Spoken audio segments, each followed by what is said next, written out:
भी तो बांग्लादेशी हो। बांग्लादेशी है, हम लोग अभी भी कहलाता है जे तुम लोग बिहारी हो। कोई मगरिबी में चले गया, कोई मशरकी में आ गया। आज हम लोग यहाँ आके बर्बाद हो गए। जैसे बंगाली जैसा नागरिक है 1 नंबर पर, तो हम लोग को तीसरा नंबर पर नागरिक रखा जाता है अभी भी।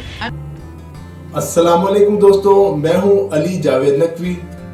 ये 1993 की बात है। मैं लाहौर के एक अखबार रोजनामा पाकिस्तान में सियासी एडिशन का इंचार्ज था। उन दिनों कराची में लिसानी फसादात आम सी बात थी। बहारियों का मसला पूरी दुनिया में डिस्कस हो रहा था। पाकिस्तानी हुकूमत सियासी मजबूरियों के बायस इन लाखों बिहारियों को लाकर आबाद करने के लिए तैयार न थी। हालांकि लाखों अफगानी पाकिस्तान में आ चुके थे। इस मसले पर कराची में नस्ली फसादात भी शुरू हो गए। इन हंगामों में सैकड़ों लोग मारे गए।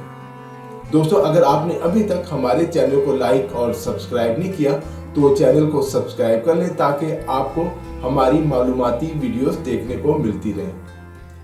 तहरीके पाकिस्तान के रहनुमाओं और कारकुनों के कहने पर उस वक्त के वजीर आला पंजाब गुलाम हैदर वाई, जो खुद भी तहरीके पाकिस्तान के कारकुन थे, बांग्लादेश से बिहारियों को पंजाब लाकर आबाद करने पर राजी हो गए।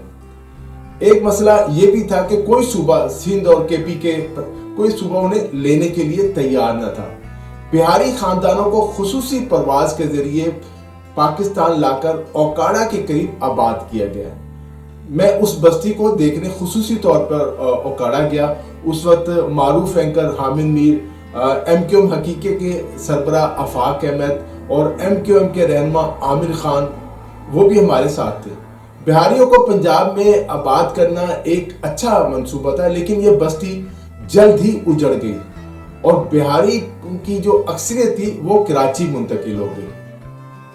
मशरकी पाकिस्तान बांग्लादेश बना तो वहां रहने वाले पाकिस्तान के वफादारों पर कयामत टूट पड़ी। बांग्लादेश में न सिर्फ मगरबी पाकिस्तान से ताल्लुक रखने वालों का कत्ले आम हुआ, बल्कि वहां रहने वाले बिहारियों को भी चुन चुन कर कत्ल किया जाने लगा। किसी बिहारी की जान और इज्जत महफूज नहीं रही। बांग्लादेश की जमीन उन पर तंग कर दी गई। ये बिहारी अपनी जानें बचाने के लिए अक़वाम मुत्तहिदा के ज़ेरे तमाम कायम किए गए कैंपों में चले गए। उनके लिए हालात इंतहाई खराब थे। ना खाने के लिए रोटी थी और ना पहनने के लिए कपड़े, ना कोई जरिया माश। उनके घरों को या लूट लिया गया या जला दिया गया था। बांग्लादेश में कायम किए गए 116 जिनीवा कैंपों में रेड क्रॉस ने तमाम बिहारियों को एक पर्चा दिया, ऑप्शन दी, जिसमें उन्हें बताना था कि वो कहां जाना चाहते हैं। उन्हें पाकिस्तान, भारत या बांग्लादेश में से किसी एक मुल्क को मुंतखब करना था। अक्सरियत ने पाकिस्तान का इंतखाब किया कि वो पाकिस्तान जाना चाहते हैं, लेकिन इन सब की वतन वापसी यानी पाकिस्तान आने का ख्वाब पूरा ना हो सका। एक एक करके बांग्लादेश में मौजूद बिहारी रहनुमा भी इस दुनिया में ना रहे और पाकिस्तान में रहने वाले उनके हमदर्द भी चल बसे और बांग्लादेश में महसूर लाखों पाकिस्तानियों को ये पाकिस्तानी कौम भूल गई। साल गुजर गए। इन कैंपों में रहने वालों ने बांग्लादेश की शहरियत कबूल ना की। उनका एक ही मुतालबा था, उन्हें पाकिस्तान जाने दिया जाए। अब भी बहुत से बिहारी जिंदा हैं जिन्होंने फार्म पुर करते हुए पाकिस्तान जाने की ख्वाहिश का इजहार किया था, लेकिन उनका वो फार्म तारीख की गर्द में कहीं गुम हो चुका है।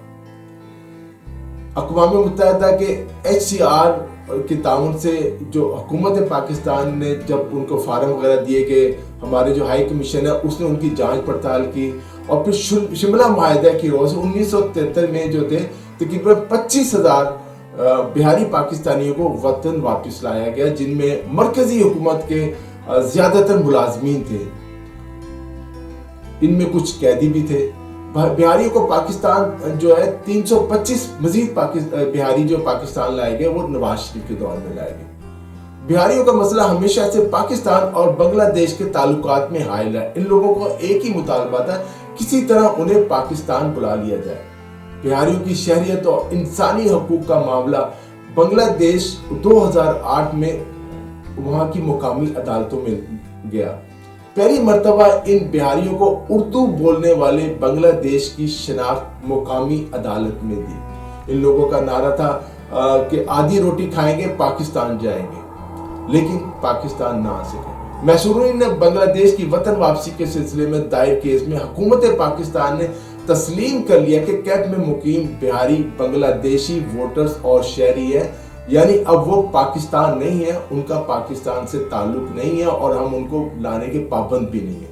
यूं हम पाकिस्तानियों की तरफ से ये मसला हमेशा के लिए खत्म हो गया। लेकिन क्या हमें इन बिहारियों को यूं छोड़ देना चाहिए था? परेशानियों और मुश्किलात का अजाब बांग्लादेश में रहने वाली 2 नस्लों ने बर्दाश्त किया और आखिर में उन्हें बताया गया कि वो पाकिस्तानी नहीं है, उन्हें पाकिस्तान नहीं लाया जा सकता। इन कैंपों में लाखों नौजवान पैदा हुए जो अब बांग्लादेशी शहरी बन चुके हैं, उर्दू बोलते हैं। इनमें से एक खालिद हुसैन नाम नौजवान का बहुत मारूफ हुआ, जिन्होंने बिहारियों के हकूक के लिए बड़ी जंग लड़ी।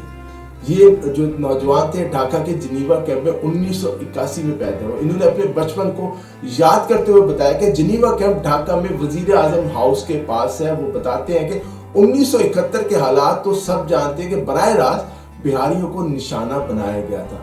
बच जाने वालों ने पनाह गजीन कैंपों का रुख किया। उस वक्त बांग्लादेश में 116 कैंपों में तकरीबन 3 लाख उर्दू बोलने वाले बांग्लादेशी मुकीम थे और वो अब भी हैं और उनकी तादाद बहुत बढ़ चुकी है। मोहम्मदपुर ढाका में जो वहाँ जो एक जिनीवा कैंप है, उसमें 30,000 बंगला बिहारी अब भी रह रहे हैं। कैंपों में वही लोग आए जो गरीब थे, मुआशी तौर पर मुस्तहकम और तालीम याफ्ता बिहारी कैंपों में नहीं आए। फिर जो लोग हालात की नजाकत को समझ गए थे वो पहले ही भारत और नेपाल वापस चले गए। 43 साल एक बिहारी कहते हैं कि हमें नहीं भूलना चाहिए कि वहाँ बहुत से बिहारियों के साथ बंगाली तबका भी था जो पाकिस्तान को कायम देखना चाहता था, सलामत देखना चाहता था। लेकिन 25 मार्च 1971 के बाद बाकायदा बिहारियों को और उन मुबे वतन पाकिस्तानियों को निशाना बनाया गया। भारतीय सरहद से मुंसलिक इलाकों में बड़े पैमाने पर बिहारियों का कत्ल किया गया। सांताहार में एक गांव है, वहां आज भी सिर्फ बेवाएं रहती हैं। उनके तमाम मर्दों को पाकिस्तान से मोहब्बत करने के जुर्म में मार दिया गया था। क्या आप जानते हैं इस बात को? अब जबकि पाकिस्तान और बांग्लादेश के दरमियान ताल्लुकात बेहतर हो रहे हैं, बिहारी मुसलमान चाहते हैं कि पाकिस्तान उनके लिए बांग्लादेशी हुकूमत से बात करे ताकि उन्हें बांग्लादेश की मुकम्मल शहरियत मिल सके। बांग्लादेश की शहरियत और पासपोर्ट का हसूल उनके लिए आज भी बहुत बड़ा मसला है। कई बिहारी शनाख्ती कार्ड और पासपोर्ट ना होने की वजह से हज और उम्रे की अदायगी से भी रह जाते हैं। दोस्तों, इस वीडियो में इतना ही। अली जावेद नकवी को इजाजत दीजिए। अपना ख्याल रखिएगा। खुदा हाफिज।